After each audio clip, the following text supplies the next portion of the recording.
Bien, buenas noches.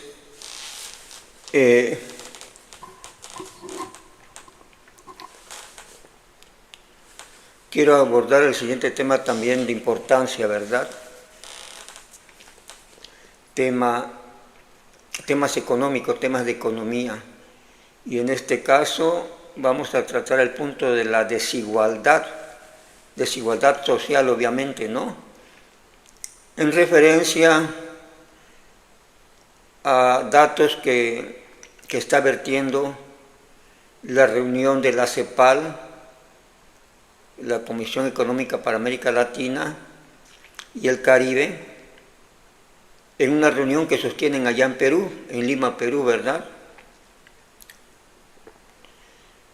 Es interesante los diagnósticos que están presentando y quiero referirme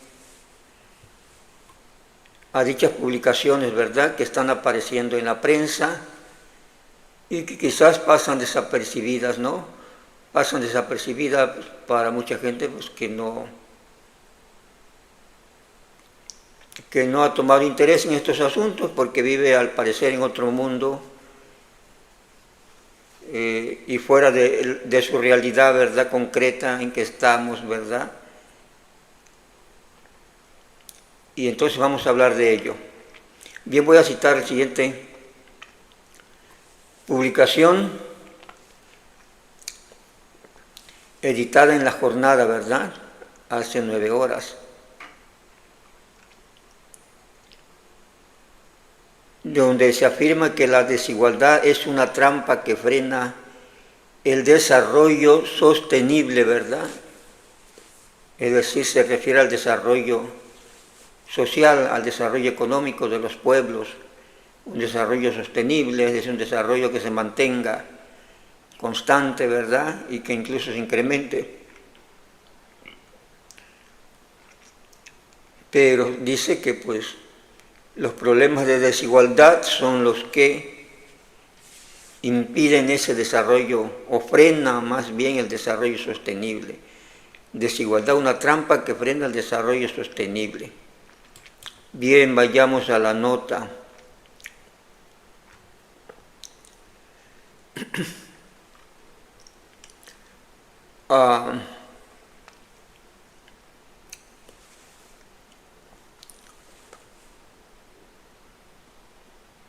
Como pueden ver aquí arriba, el dólar, el peso ha tenido pérdidas de menos 1% con respecto al dólar y con respecto al euro igual. Bueno, pasemos al documento.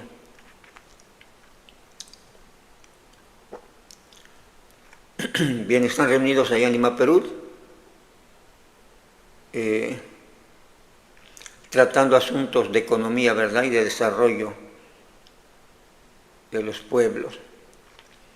Bien, dice la nota: el bajo crecimiento económico, la informalidad, sistemas fiscales regresivos y políticas sociales de protección débiles son solo algunos de los factores que explican la desigualdad y la baja movilidad en los países latinoamericanos, señala un reporte de la Comisión Económica para América Latina y el Caribe, CEPAL.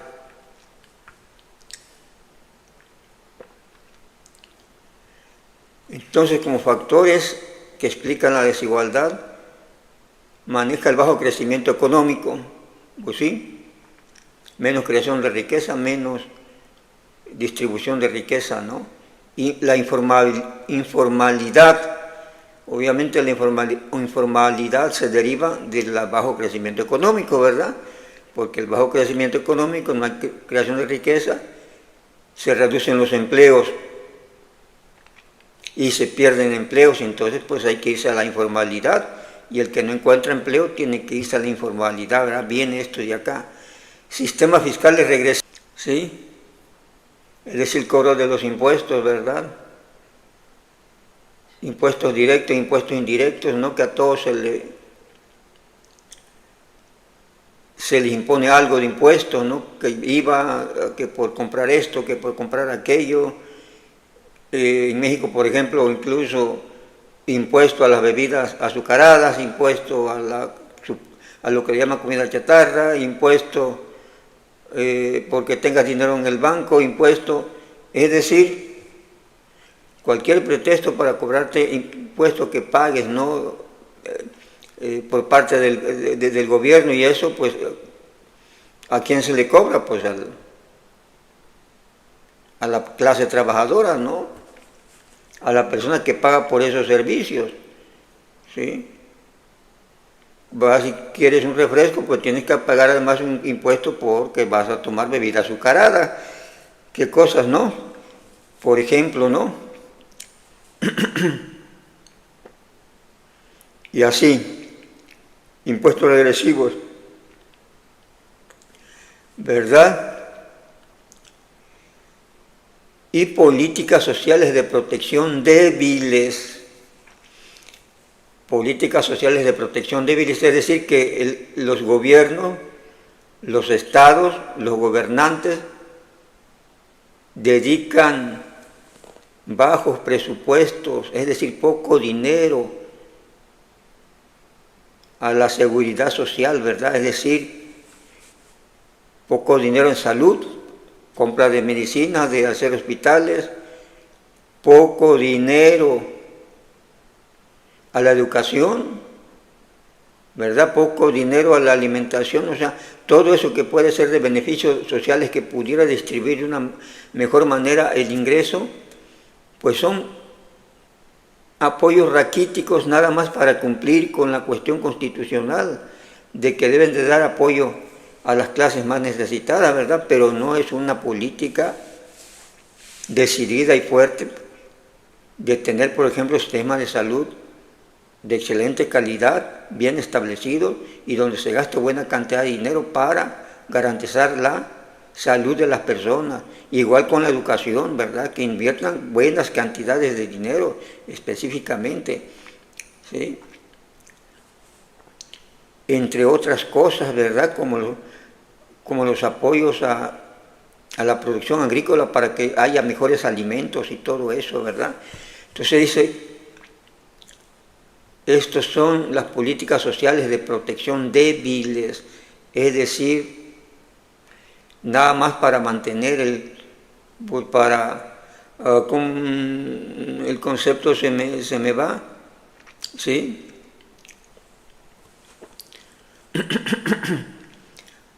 Para calmar un poquito las cosas y que las personas no se rebelen, ¿verdad? Entonces se le da un poquito de algo, es migajas, pues, llamémosles así. Son solo algunos de los factores que explican la desigualdad y la baja movilidad, ¿verdad? ¿Sí? En los países latinoamericanos, bien. Esos son los factores que dice la CEPAL, ¿verdad? Bueno, continúa. El documento indica que la región se mantiene como la más desigual del mundo en los pasados 30 años. Si bien la desigualdad del ingreso se ha reducido en las 3 últimas décadas, sigue teniendo la distribución del ingreso más concentrada del mundo. En 2022, medida por el índice de Gini, fue de 44.9, cifra inferior a la exhibida a principios de 1990. Es decir, que hay ingresos, pero esos ingresos se acumulan en una pequeña parte de la sociedad, ¿verdad? Por eso es desigual distribución de ese ingreso. Los que tienen más poder, más influencia, se llevan los mejores ingresos y en mayor cantidad, ¿verdad? ¿Sí? Mientras que la clase trabajadora pues se tiene que conformar con los salarios raquíticos que se pagan, ¿verdad? Sería en este sentido. Así, por ejemplo, un sueldo de diputado o de senador, pues es muy fuerte, ¿no?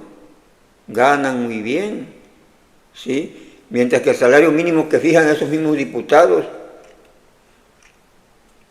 senadores y gobiernos, ¿no? Presidentes y secretarios, que dicen esto vas a ganar, por ejemplo en México es de 3.300, según datos de Coneval, en los hechos, ¿sí? De manera formal, López Obrador declaró aumentos, pero esos aumentos no se han cumplido y no ha habido nadie que exija el cumplimiento. Se supone que el salario mínimo en México debe estar arriba de los 7,000 pesos, pero los datos de la CEPAL al cierre del sexenio dicen que no se ha pagado eso. El salario mínimo que predomina y que pagan las empresas es de 3.300 pesos mensuales. Esa es la realidad, porque igual lo plantea el salario mínimo fijado por el gobierno es simplemente, ¿sí?, sugerido. Es decir, que el gobierno sabe que no se tiene que cumplir ese pago y por lo tanto las empresas pagan el promedio de 3.300, ¿verdad? He ahí otra injusticia, ¿verdad? Bien, la elevada desigualdad que caracteriza a la región en múltiples dimensiones constituye una trampa que obstaculiza el avance hacia el desarrollo sostenible. Es obvio, ¿verdad? Desigualdad significa que no tienes las mismas oportunidades, aunque en el discurso se diga que se es igual, ¿verdad? Pero la realidad dice lo contrario. De acuerdo con el informe América Latina y el Caribe ante las trampas del desarrollo, los factores que explican la desigualdad y la baja movilidad y cohesión social en esta parte del mundo son el bajo crecimiento, que hace que los mercados laborales sean poco dinámicos y tengan altos niveles de informalidad, así como altas disparidades de productividad, que a su vez generan mercados laborales segmentados con alta disparidad en materia de remuneraciones. Claro.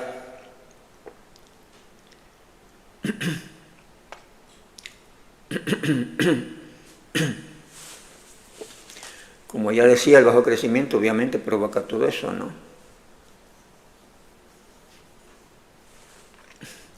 Los mercados no tienen la cantidad de productos suficiente, poca producción de riqueza y por lo tanto poca actividad laboral, ¿verdad? Y más bien restricciones y por lo tanto igual bajas remuneraciones, ¿verdad?, que obligan a la informalidad. El organismo también considera como factores decisivos los sistemas fiscales, regresivos y las políticas sociales de protección social débiles que no reducen los efectos de la desigualdad arraigada en lo productivo. Sí, es a lo que me refería en el punto anterior. Impuestos y más impuestos indirectos que paga la gente, ¿no? Además de tener un ingreso raquítico, hay que pagar demasiados impuestos. Como ya decía yo, esos son impuestos agresivos, que le pones impuestos al IVA, a las bebidas azucaradas, impuestos por trabajar, impuestos por ganar dinero, ¿sí? Impuestos por algún servicio que te ofrece el gobierno, ¿verdad? ¿Sí? Impuestos por consumir productos que ellos consideran de chatarra, impuestos, IVA, IEP, bueno, de cosas de ese tipo, porque ahorras dinero, ¿verdad? Porque depositas cierta cantidad y ya te están cobrando impuestos, ¿verdad? Por ejemplo, aunque sea una cantidad raquítica, ¿sí? Bien,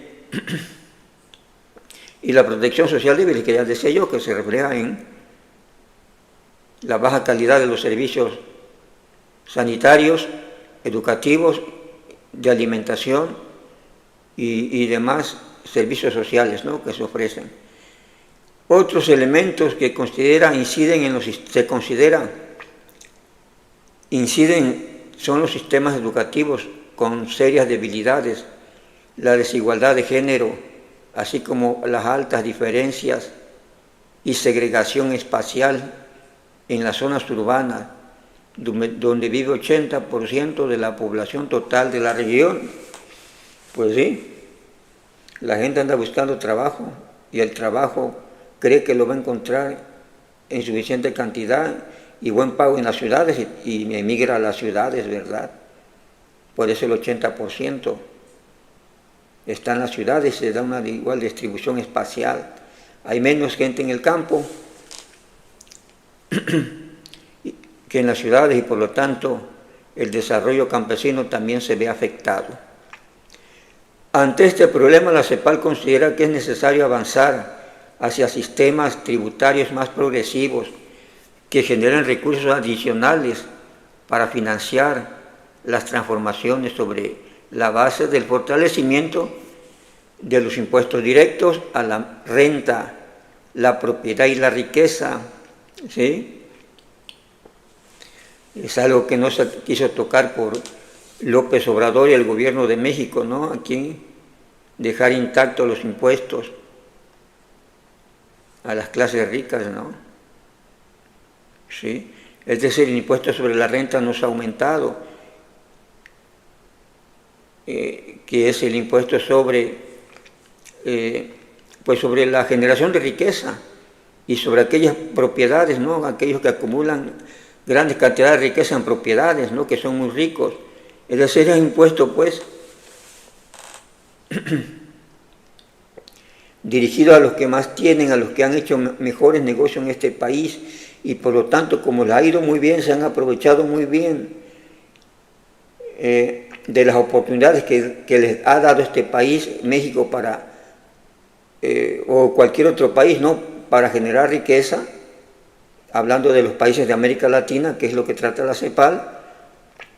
Bueno, también debería de haber una responsabilidad de pagar más impuestos, ¿verdad?, para evitar esa concentración de riqueza, esa brutal concentración de riqueza en unos cuantos, que ya no saben ni qué hacer con ese dinero. Entonces, si el gobierno tuviera una política progresiva de cobro de impuestos, bueno, entre más riqueza tienes, vas a pagar más impuestos, proporcional. No se te va a quitar todo ni nada, simplemente son impuestos por demasiada riqueza, ¿verdad?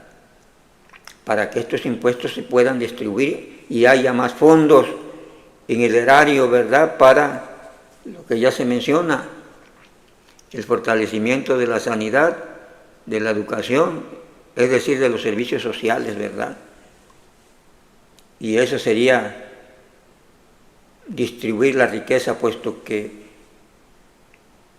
los que han acumulado grandes cantidades de riquezas, pues ha sido en base a los negocios, en base a la explotación del trabajo humano, ¿verdad? No solo en base a tener dinero, invertir dinero, que el dinero no se mueve solo, tienen que pagar trabajo, ¿sí? Y entonces, si mediante el salario no se compensa de manera correcta, de manera equitativa a la clase trabajadora, bueno, cuando menos a través de los impuestos del gobierno pueda distribuirlos. Sin embargo, pues las políticas neoliberales de estos gobiernos han dejado intacto ese punto y por lo tanto prefieren pedir prestado para gastar a llegar a un acuerdo y fijar impuestos ahí donde se está acumulando demasiada cantidad de riqueza. Bien, no solo se dispondría de más recursos, sino que también se aprovecharía el potencial redistributivo del sistema tributario. Así es, ¿verdad? Apuntó que la estructura fiscal sesgada hacia los impuestos indirectos limita significativamente el poder redistributivo del sistema en la región. Así es, porque en lugar de que te lleguen beneficios por impuestos cobrados, te están quitando mediante impuestos, ¿verdad?, que a todo grava el gobierno, sobre todo impuestos que paga, como ya decía yo, la clase trabajadora. La clase trabajadora, en el caso de México, paga el IVA, ¿verdad?, el impuesto a las bebidas azucaradas, paga, si tiene una cuentita de banco, por muy pequeña que sea, tiene que pagar impuestos. Si le recibe una transferencia o le hacen una transferencia o algún préstamo, tiene que pagar impuestos. ¿Sí? Y en estos momentos, lo que está haciendo el gobierno, por ejemplo, en caso de México, ¿sí?, está aumentando su presión para cobrar más impuestos indirectos, ¿verdad? Como ya decía, tienes una cuenta de banco, está poniendo ya cantidades irrisorias, si te pasa eso, vas a pagar impuestos, por ejemplo, ¿no? Si te dan un préstamo, si recibes tu pensión, ¿sí?, tienes que pagar impuestos, etcétera. Resaltó que este fenómeno se entrecruza con los ejes de la desigualdad social, pues mientras la tasa de empleo informal en los jóvenes es de 51.6%, ¿sí?, 51.6% se dedican al trabajo informal, pues algo tienen que hacer, ¿verdad? Para los mayores de 65 años es de 71.7%. Si trabajan más los mayores de 65 años, mientras 69.8% son personas que viven en zonas rurales, ¿verdad? Así está la distribución del trabajo informal en América Latina. A causa de la baja productividad de sus ocupaciones, los trabajadores informales tienen 4 veces más probabilidades que los trabajadores formales de pertenecer a hogares de bajos ingresos, señaló. Pues sí, deben de predominar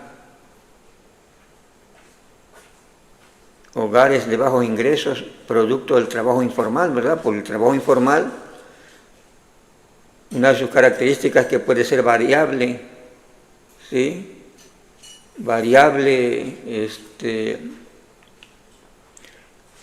indeterminado, ¿no? Porque pues puede haber trabajo, puede no haber trabajo a lo que se dedique, ¿sí? Puede haber buen salario, puede bajar el salario, ¿sí? Es decir, hay incertidumbre, ¿no? A lo mejor en temporadas hay mucho empleo informal, pero en temporadas, ciertas otras temporadas se reduce, ¿no? Y bueno, es un cuento de nunca acabar. Bien, la CEPAL también indicó que la región presenta un bajo acceso a la protección social, sí, ya lo habíamos visto, pues aunque la cobertura efectiva de las personas se ha incrementado, aunque la cobertura efectiva de las pensiones, se ha incrementado en América Latina desde 2000, en 2022 se situó en 47.9%, dato que muestra que solo 1 de cada 2 personas de la población económicamente activa cotizaba a los sistemas de pensiones, ¿verdad? Se está hablando de las pensiones producto del trabajo, producto del ahorro, producto de la actividad laboral. En el caso de México ha habido crecimiento gracias a las AFORES, ¿no?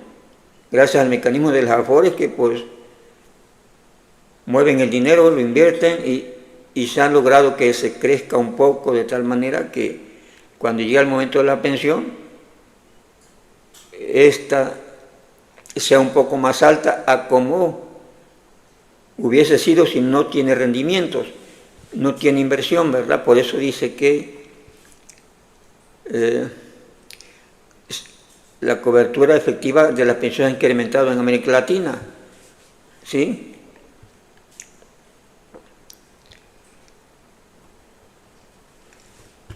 Bien, entonces solo el 48% de las personas activas cotizan en los sistemas de pensiones, ¿verdad? Ese es el dato de la CEPAL acerca de la desigualdad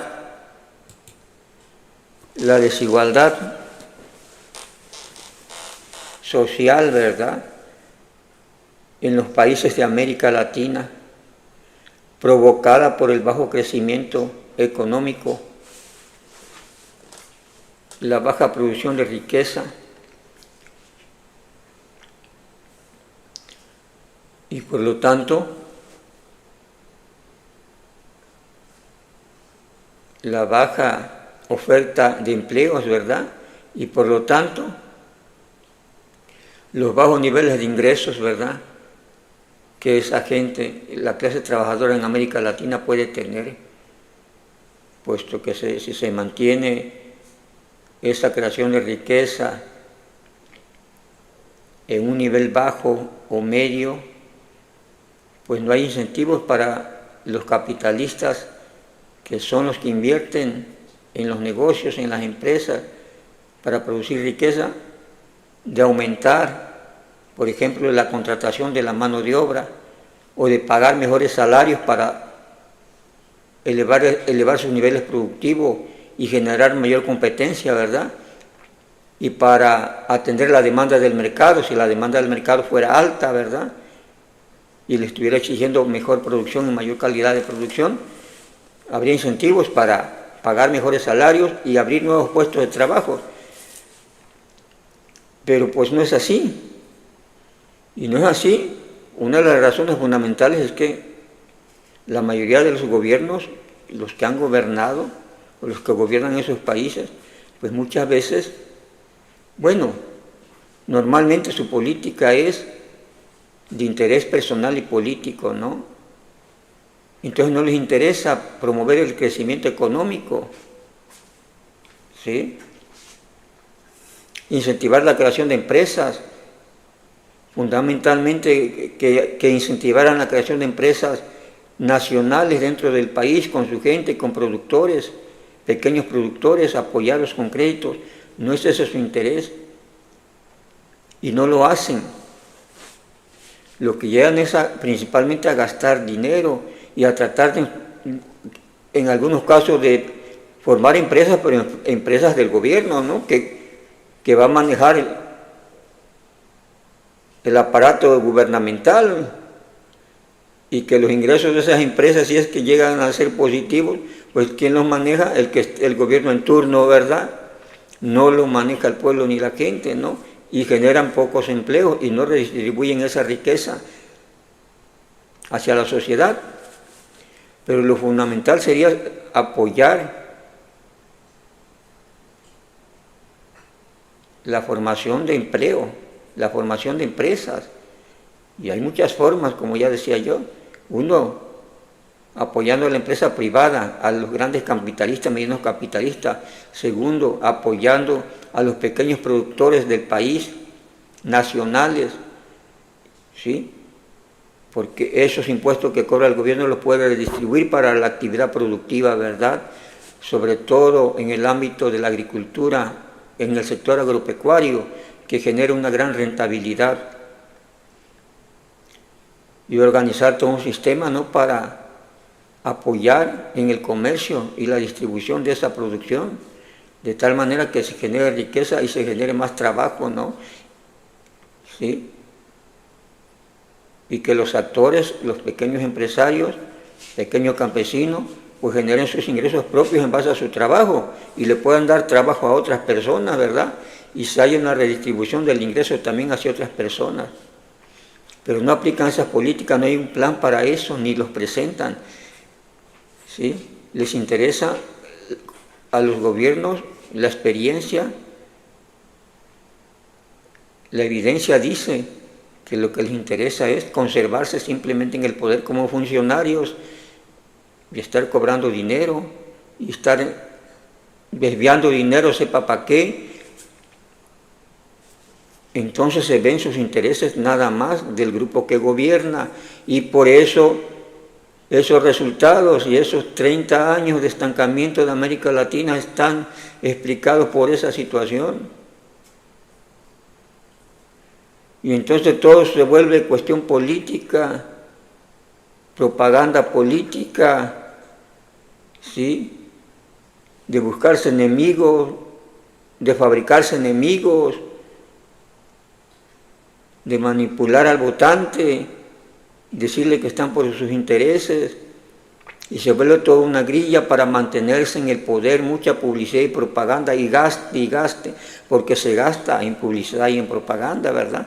Y en las campañas políticas, en los sobornos que tienen que dar. Entonces, ese es el problema, ¿no? Entonces, que no llegan con un plan decidido a levantar la economía de un país, llegan un plan político y a darle trabajo a todo el grupo que traen detrás de ellos, ¿no? Si es que hay un cambio de poder, ¿no? Que entran otros. Y con la visión de estando ya en el poder, tratar de permanecer el mayor tiempo posible. Entonces se defienden con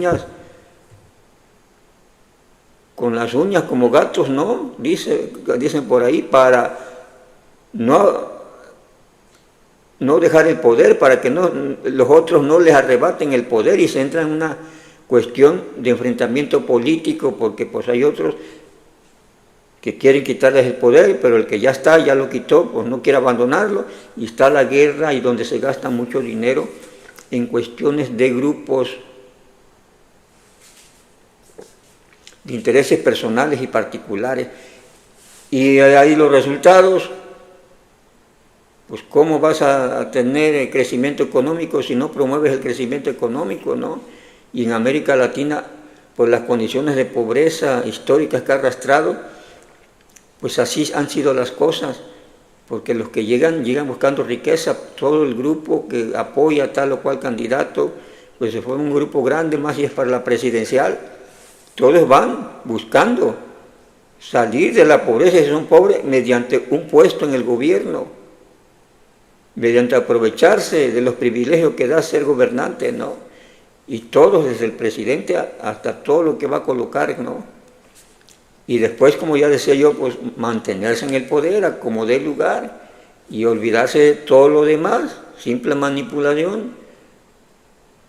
Algo arrojan para los votos, pero nada más. Entonces, desde mi punto de vista, eso explica el bajo crecimiento también, ¿no? Claro, entre otros factores. Pero lo fundamental es la inactividad de los que gobiernan en el momento que les toca gobernar. La inactividad y la irresponsabilidad y, ¿cómo se puede? El otro concepto, la despreocupación que les vale, ¿no? El egoísmo, pues, de ver solamente por los intereses personales en ese momento del que está gobernando o los que están gobernando, ¿verdad? ¿Sí? Ese es lo principal.